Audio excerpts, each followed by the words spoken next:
we'll go over to the art museum. And after that, to the concert at the Civic Auditorium. Boy, what an evening we'll have, huh? We better have. I'm blowing my whole month's allowance to pay for it. Ah, you're a real human being, Zelda. But why are you doing all this? I mean, I know I'm charming and debonair and witty, but aren't you overdoing things a little? Correction. You are not charming, debonair, and witty. You are callow, rough-hewn, and uncultured. But I love you, and I'm stuck with you.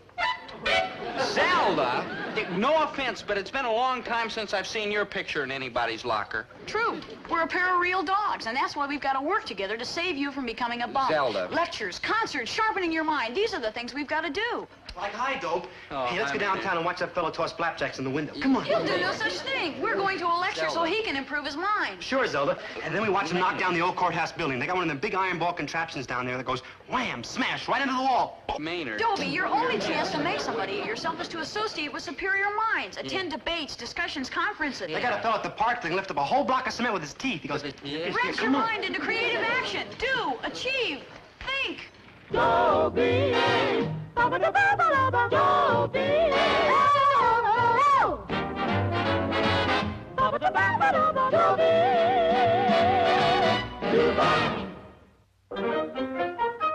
So what's wrong with being a good, loyal friend?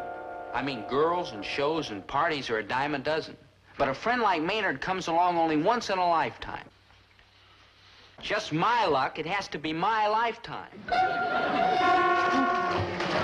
Maynard! Maynard, please. I'm trying to finish my history homework. your homework? Sure, I've got to get this... Oh, I'm sorry, Maynard. Our homework. Stick with me, Dope. I'll get you through that course yet. Sure, Maynard. Hey, who's that funny-looking character? Oh, it's a picture of one of the statues they build in those European cathedrals. They're called gargoyles. Oh, no, Dope. Gargoyles, them fancy checkered socks some fellas wear. Maynard, those are argyles. This is a gargoyle, this creepy, spooky-looking, bug-eyed monster. Hi-ho, chaps. Oh, hi, Chatsworth. Like, hi, Chatsy. The name, you low-born ragamuffin, is Chatsworth Osborne, Jr. I was named after my father. Oh, what's his name? I say, Gillis, baby, are you still interested in playing tennis at the North Shore Golf, Tennis, and Coupon Clipping Club? Boy, am I. Well, good. Yesterday, between sets, I ordered the membership committee to consider your application for use of the court. Gee, thanks, Chatsworth. Do you really think they'll take me in? Of course. I told them that although you spring from peasant stock, it is sturdy, honest peasant stock. So naturally, on my say-so, you will be accepted forthwith. Chatsworth, you're a truly great American. Yes, I am, rather. You're 100%, Chatsy. We're gonna get a kick out of playing over there. Mm-hmm. We? Yeah, they threw me off them public courts. Something about my clothes. Oh, boy, yeah, like... Or, Gillis, baby, does this unkempt oaf actually expect to join in our games and sports? Like, ping. Well, you see, Maynard kind of goes where I go. Yeah, I stick to him like glue. He's not much trouble, honest. Like, smash. Gillis, baby, I must add that the membership committee hasn't quite made up its mind yet. And it may never. Like, slam. Chatsworth? Like, slam. Ooh, like, well played, old niblick. Hey, what happened? Where's our good buddy Chatsy? Oh, Oh, never mind, Maynard. We don't need him. Right, good buddy. We don't need anybody. It's you and me, Dope. Just you and me forever. I'm afraid so, Maynard. Good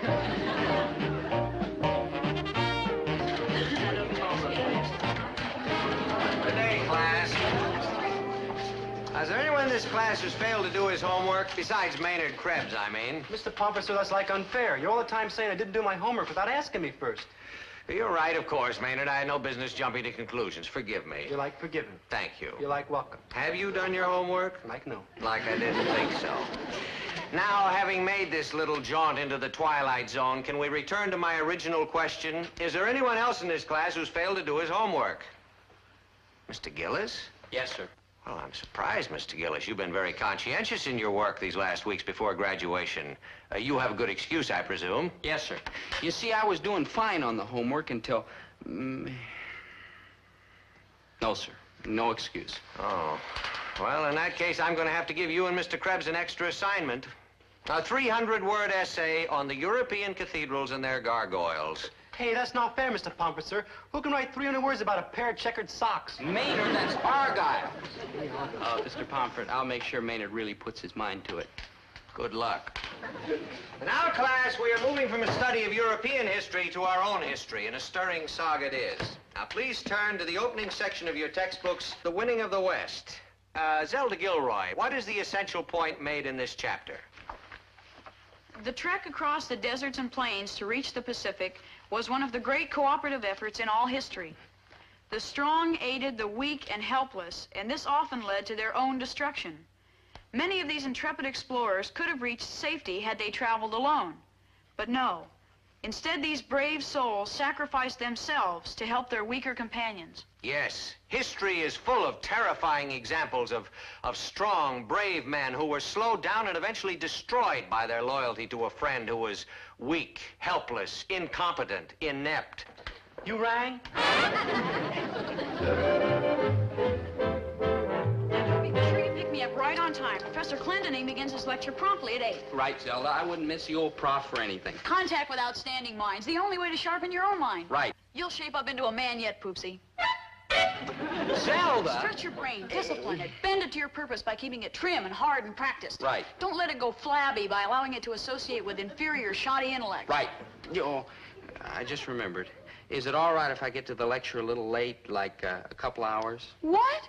What could be more important than kicking your mind into success? What? What? Well, you see... What is it, boy? Well... Aha! I see it now. It's got something to do with Maynard. Well... Hasn't it?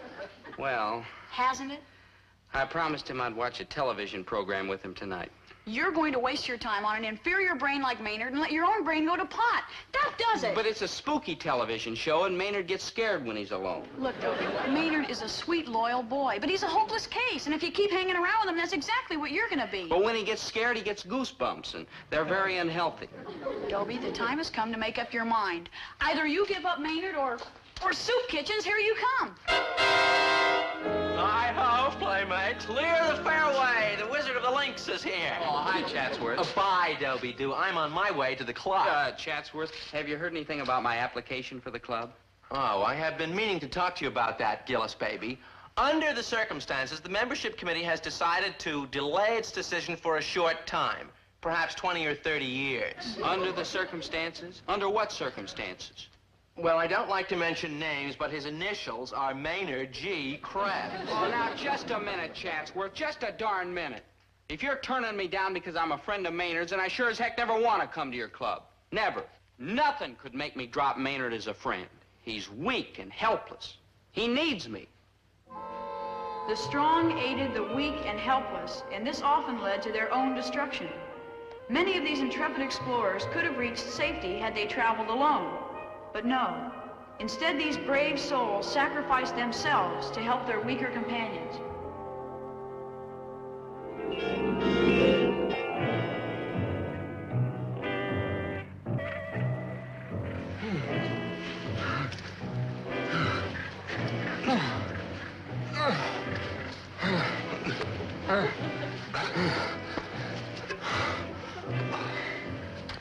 Mush on, good buddy.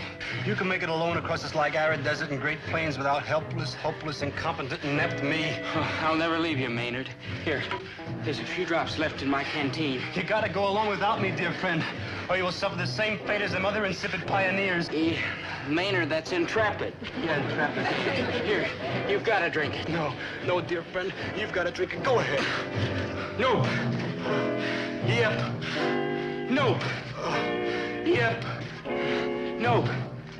Yep. No. Nope.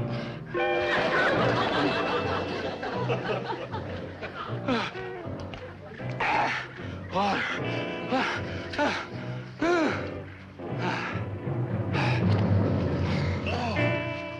Good buddy. Dear friend. Brave pioneer. Farewell, dear friend.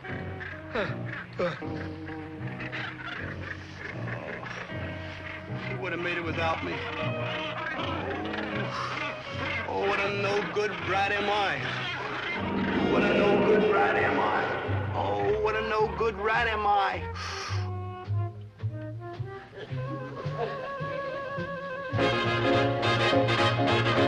Good afternoon. I'll be with you. Oh, it's only you, Maynard. Maynard, I'm sorry. I didn't mean it. You know, I never say it's only you, Maynard, anymore. And go ahead and say it, Mr. G. All I am is only you, Maynard.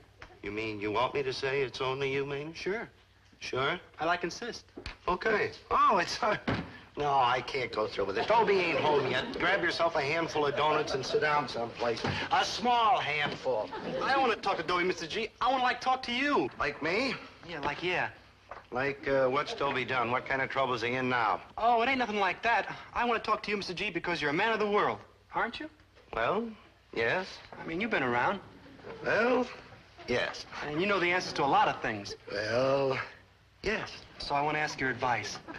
Well, no. You gotta listen to me, Mr. G. It's like a matter of life and death. Oh? Or maybe both. Okay, shoot. I'm used to listening. I'm married.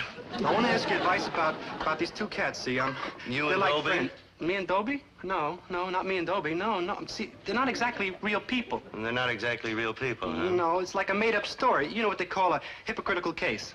Maynard, that's hypothetical, I think. Yeah, a hypothetical, I think. Yeah, well, anyhow, one of these hypothetical, I think, cats is like clean-cut, lovable, and upstanding. Check. And the other fella's kind of ragged, draggy, and ill-couth. Check. He's not real ill-couth, just kind of ill-couth. He's not all bad, this other fella. He's got a good heart, and he's loyal and trustworthy. But this ill-couth fella, he's kind of a drag on the clean-cut, lovable, upstanding cat. I mean, he's like, keeps him from moving up in the world like he ought to. I mean, he like holds him down like an anchor because he's weak and helpless. And the low-down rat? Yeah, the low-down rat. A guy like that is a disgrace. Like right. There ought to be a law against him. Like right. He ought to be punched in the nose and run out of town. Like right. Like right? Like right. But what if this ill-couth fella? Let's just call him the slob. Good thinking. But what if a slob gives up the clean-cut, lovable... Let's just call him our hero, huh? Good thinking. Mm-hmm. Now, where were we? We were right where the slob was going to give up our clean, upstanding young hero. Yeah. Yeah, what? What if he did?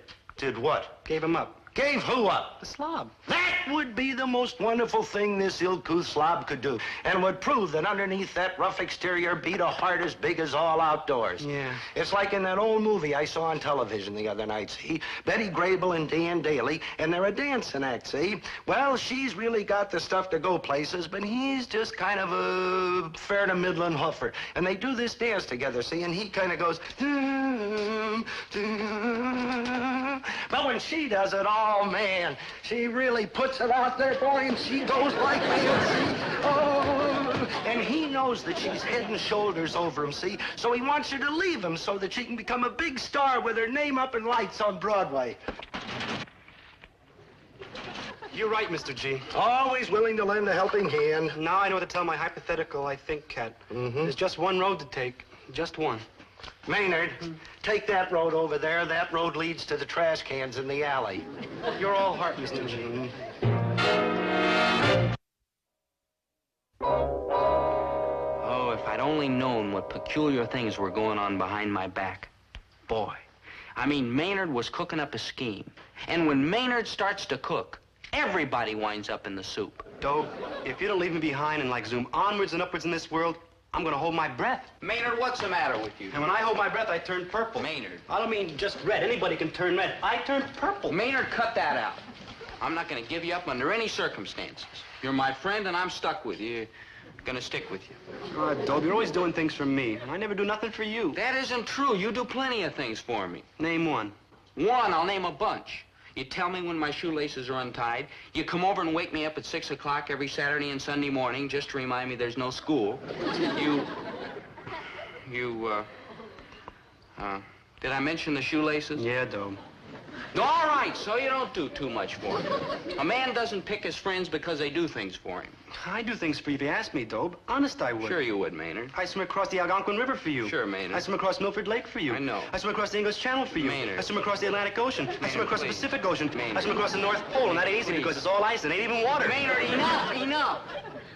We don't have to do things for each other. We're friends, and that's all there is to it. I'm not a friend. I'm an anchor that's like holding your back. No, Maynard. I'm a weight around your neck. Maynard, no. I'm a drag. Maynard, please. Hold on, I got two more words. I'm a roadblock, I'm an obstacle. Maynard, stop that. We're friends, and we're gonna stay friends. Dobe, let's hate each other. It's better for you. Maynard, cut that out. You want to prove you're really a friend? Of course. Then hate me. Oh, Maynard. Please? No, Maynard.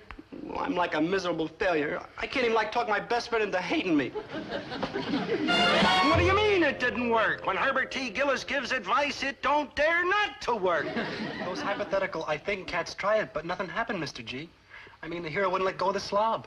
Well, that's because the hero was too loyal and upstanding and true. It's like in that picture with Betty Grable and Dan Daly, see? She didn't want to give him up until Dan Daly made her do it. How'd they do that, Mr. G? Well, by being mean and rotten and pretending that he didn't want her anymore. Like mean? Like mean. Like rotten? Like rotten. Like mean and rotten? Like mean and rotten.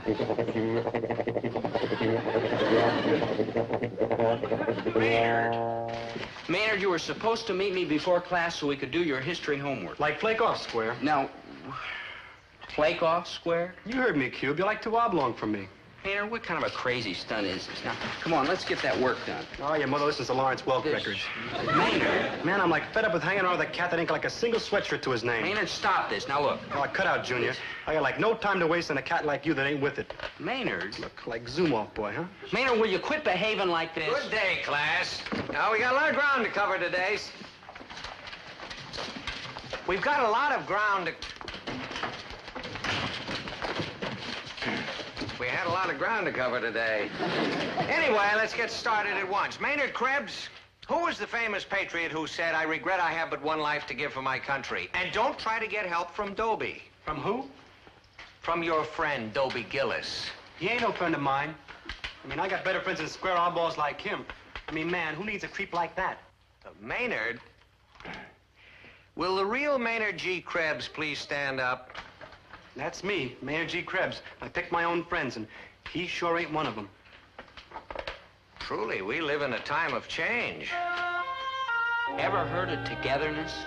Well, Maynard was out to prove that it's as obsolete as the horse and buggy. And he darn near convinced me.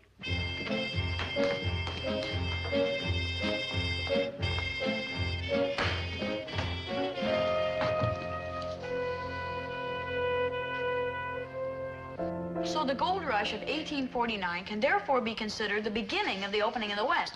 You see what... Oh, hi, Maynard. Zelda's working with me on my history homework. Here, sit down. We could both use help. No, get lost. I got no time for books and studies and all that. Maynard? Maynard. I'm a protest cat, and it's cats like you I'm protesting against. Yeesh, what a rectangle. Well, I tried. Nobody can point a finger at me and say I didn't try. But Maynard made it perfectly clear. He just didn't want to be friends anymore. Naturally, I felt miserable about it. And everybody else felt terrible, too. You're through with Maynard? Oh, that's the best thing that could have ever happened to you, boy. Attaboy, Fousey, you're a cinch to be a smashing success. Good news, Gillis, baby. The membership committee has reconsidered, and you're now one of us. Mr. Gillis, your work has shown a remarkable improvement, as though something had been added or, taken away. Yep, all the togetherness was gone. Dobie Gillis and Maynard G. Krebs had come to the parting of the ways. I didn't like it, but I had to accept it. I forced myself to accept it. So I said to him, why not? Hi-ho, kiddies. Oh, hi, Chancellor. Announcement. Mumsy has invited you all to Osborne Manor for a barbecue lunch. Oh, hamburgers? How gauche. Barbecued caviar, of course. Cook will touch nothing else. File in. Watch your feet getting into the back. I wish somebody had dressed for the occasion. Look at you. Come on, Chancellor. All safe. Drive back, I say. Okay, everybody safe?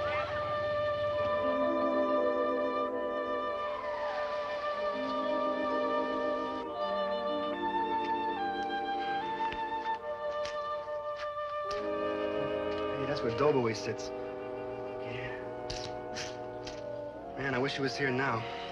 Because I'd say... Like, hi, good buddy. Oh, me? Oh, I've been great. Just great.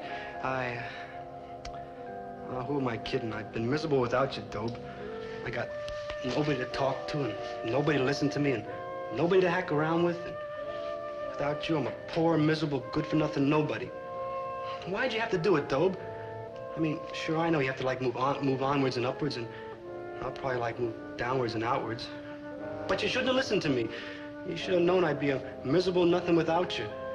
Running around all alone like a poor, lonely wafer. Yeah, wait. I mean, it just don't seem fair for a fellow to suffer like I've been suffering since we ain't been friends no more. Gee, Dobe, why'd you have to do it?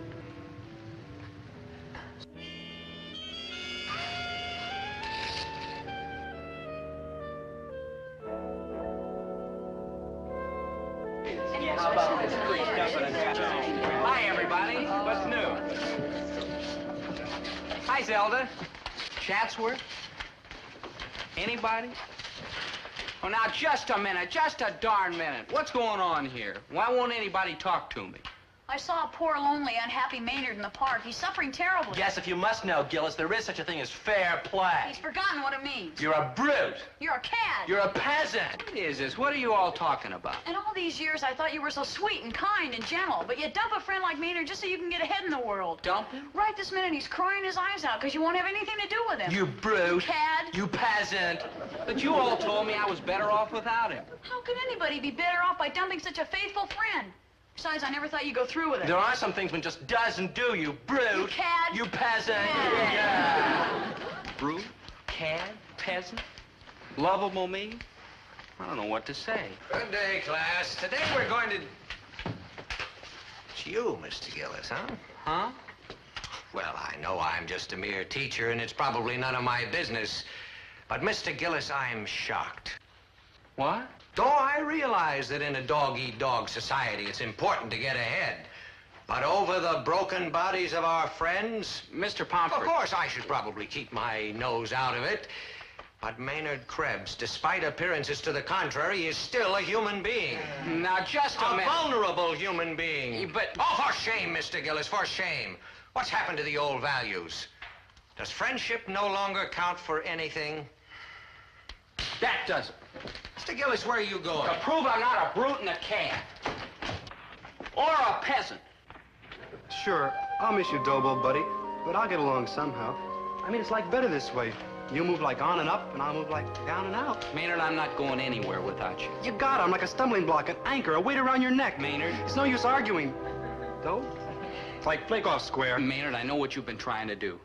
Yeah, I got no time for oblongs. Get lost. Maynard, for you, I'd swim across the Algonquin River. Beat it. For you, I'd swim across Milford Lake. Back off. I'd swim across the English Channel. Get lost. You would? I'd swim across the Atlantic Ocean. Yeah? The Pacific Ocean. Yeah? The North Pole. Ice or no ice. Dobe, you do all those things for me? I sure would, Maynard. Like, wow! Like, wow!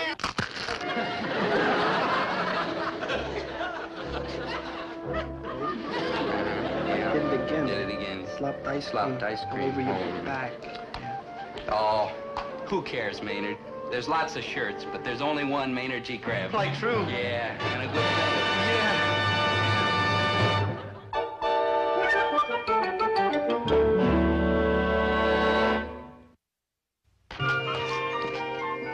Hi, Dad. Beautiful day, huh? Dad, what's the matter? And again.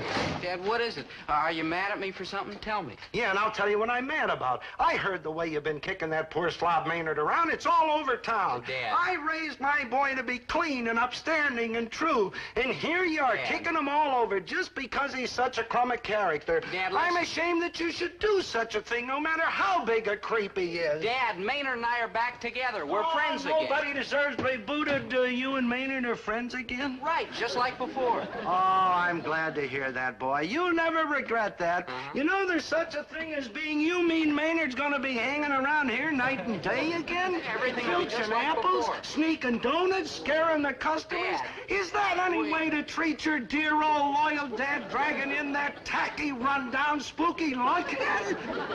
You rang? Like I'm Steve, and I have a donut. Now, wait, Maynard, come on. There is me on the hospital.